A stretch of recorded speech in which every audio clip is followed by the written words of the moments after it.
Maagang uminit ang opensa ni Poy Aram sa Game 4 ng semifinals kontra sa Meralco Bolts. Galit na galit nga ulit itong si Coach Chot Reyes sa mga referee. Anyari sa Meralco, tinambakan ng tropang 5G. Mahirap nang habulin to, lamang na ng 3-1 ang TNT sa series. Pero tough break sa tropang 5G, na-injured pa si RR Pugoy. Pero bago nga yan, eto solid na basketball Molten. Dating 1,437 pesos. Ngayon nga ay mabibili mo na lang ng 475 pesos sa Shopee. Limited offer lang nga ito, kaya ano pang hinihintay mo? Click mo na nga yung link sa comment section sa ibaba. So ito na nga ang Game 4 semifinals matchup sa pagitan ng TNT tropang 5G at Meralco Bolts. Nakaisa na nga sa series ang Bolts matapos silang manalo noong Game 3. Kaya naman tingnan nga natin kung magtuloy-tuloy ang kanilang momentum this game o makaka-bounce back kaya ang TNT para magkaroon ng 3-1 advantage sa series. Hindi nga makakapaglaro ngayon si Chris Newsome dahil sa nasustain itong injury noong Game 3. First quarter ay take over mode nga kaagad si Poy Aram sa opensa ng TNT sa early minutes. Umiscore nga ito ng 12 early points sa kanyang perfect 5 of 5 shooting sa field. Pero hindi nga siya nagkakaroon ng tulong sa kanyang mga teammates. Kaya naman dikit lang nga ang kanilang score ng Meralco Bolts. Pinapangunahan naman nga ni Chris Banquero at Almazan ang opensa ng Meralco this quarter na naging agresibo sa loob ng paint. Though parehong struggle sa opensa ang both teams this quarter dahil sa magandang depensa din nga na pinapakita ng dalawang kupunan. Bumabaon pa ng 3-point shot sa CJ Cancino papatapos ang quarter. Pero low scoring ball game so far after ng first frame. 1-point lead para sa TNT sa score na 20-19.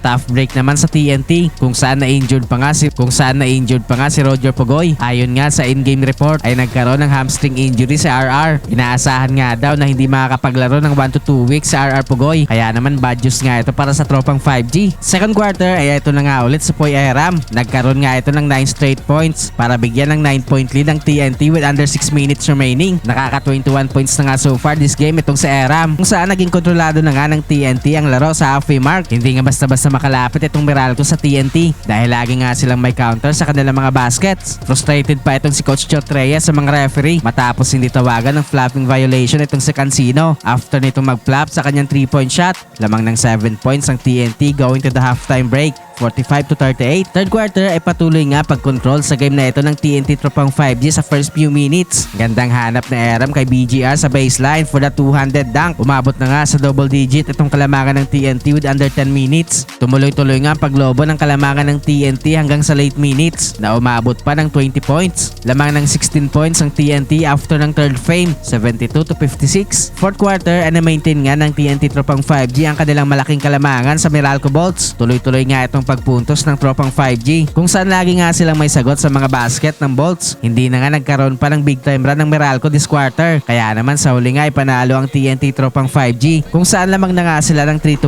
sa series. Isang panalo na lang nga sila para makabalik ulit sila sa finals.